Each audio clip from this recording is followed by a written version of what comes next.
आज आप मेरे ओपन किचन की ऑर्गेनाइजेशन और साथ वार्डरोब ऑर्गेनाइजेशन के साथ आप लोगों के जो ज़्यादा पूछे जाने वाले सवाल हैं उनके कुछ मैं जवाबात दूंगी।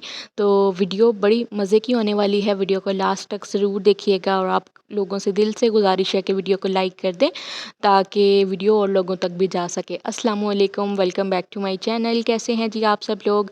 आप लोग मुझसे पिछले दिनों से काफ़ी पूछ रहे हैं कि आप अपने ओपन किचन को मैनेज कैसे करती हैं। जब मैंने किचन टूर की वीडियो शेयर की, बर्तन कहाँ धोती हूँ उसकी वीडियो शेयर की, तो उसके बाद जो मुझे कमेंट्स रिसीव हुए तो मैं उनका रिप्लाई करने लगी हूँ।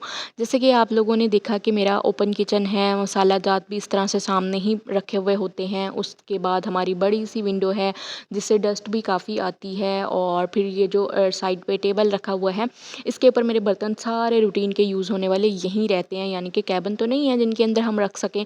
तो इनको मैं कैसे मैनेज करती हूँ, मैं आपको दिखाती हूँ अपने किचन का पूरा बखेरा कैसा होता है। मेरा किचन रोज़ इतना बिखरता है।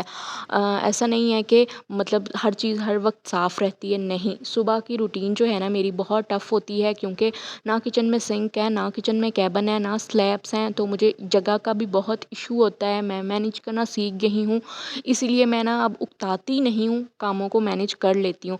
जैसे आपने देखा कितना बखेरा है किचन में।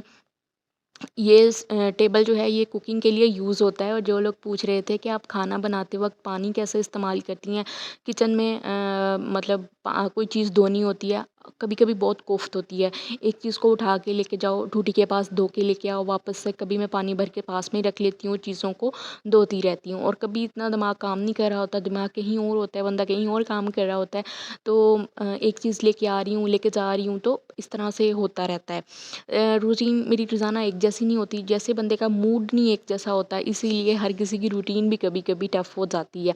तो मेरे पास ये मैंने आपको दिखाया, ये जो एरिया है टेबल, इसके ऊपर मैंने सारे बर्तन ऑर्गेनाइज्ड करने होते हैं रूटीन के। बड़े पतीले और देचकियाँ, सॉस पैन इस टेबल के नीचे एक दो बास्केट्स रखी हुई हैं, उनके अंदर ऑर्गेनाइज कर लेती हूँ। और इसके ऊपर जो बास्केट है इसके ऊपर मैंने रूटीन के बर्तन रख लेने होते हैं। तो इस तरह से मेरा किचन मैनेज हो जाता है। बहुत सारे लोगों ने बहुत सारी मुझे दुआएं भी दी और मेरी तारीफ़ भी की, और बहुत सारे लोग हैरान भी हो रहे थे कि इस तरह के किचन को मैनेज करना बहुत मुश्किल है, आप सिंक बनवा लें, आप कोई कमेटी डाल लें, आप सिंक बनवा लें।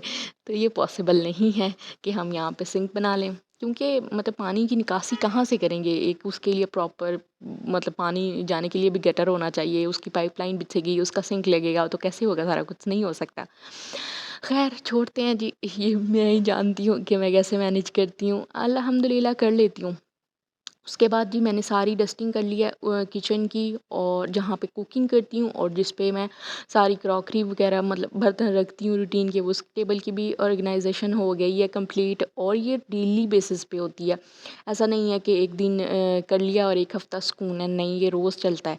उसके बाद जी साथ साथ मैंने ये दराज वगैरह भी ऑर्गेनाइज़ कर लेने होते हैं, जिस दिन मेरा मूड अच्छा हो और जिस दिन मौसम अच्छा हो, इतनी गर्मी ना हो, मेरे पास टाइम भी हो, तो मैं साथ साथ ऑर्गेनाइजेशन का काम भी कर लेती हूँ। मुझे बिखरी हुई चीज़ें बहुत ना मतलब स्ट्रेस देती हैं। कोई चीज़ खोलूँ मुझे साफ़ नज़र आए, मुझे बड़ा अच्छा लगता है, लेकिन जो चीज़ मुझे बिखरी हुई नज़र आए वो सारा दिन फिर मेरे दिमाग में घूमती रहती है कि मैंने इसको साफ़ करना था तो कर ही लूँ, मेरे पास टाइम है, जिस तरह किस तरह करके मैंने टाइम निकालना होता है उसको साफ़ करने के लिए।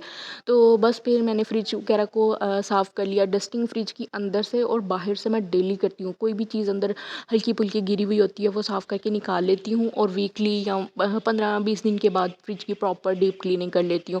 अब यहाँ पे देखें, आज मैंने सोचा था, कल मैंने लॉन्ड्री की थी, तो आज मैंने था कि मैंने सारे कपड़े इस्त्री करके रख देने हैं, और वैसे भी बड़ी ईद के बाद मैंने वार्डरोब सेट की ही नहीं। अलमारियों में नए पुराने कपड़े सब मिक्स हुआ हुआ था, तो मैंने सोचा आज मैंने ना सारे जो बच्चों के बाहर अंदर जाने के कपड़े हैं उनको अलग करना है, और जो इस्त्री करने वाले हैं उनको हम इस्त्री करके हैंग कर देंगे, थोड़ी बहुत अलमारी भी सेट कर लेंगे। और यकीन करें मैं सारा दिन इन कामों में ही लगी रही हूँ, घर की ऑर्गेनाइजेशन करने में, सफाई झाड़ पोंछ करने में, क्योंकि कल हल्की फुल्की आंधी भी आई हुई थी, तो मेरा दिल था कि घर अच्छे से साफ़ हो जाए। हाँ, दोपहर में मैंने आलू मटर के चावल भी बना लिए थे, रात को भी वही चल जाएंगे। कल मैंने करेले का सालन बनाया था, तो वो भी पड़ा हुआ फ्रिज में, तो उसकी भी मुझे टेंशन नहीं थी, क्योंकि खाना, घर की साफ़ सुथराई और बच्चों को भी, फिर यूट्यूब के काम भी, तो सारा कुछ रूटीन ना बहुत टफ रहती है।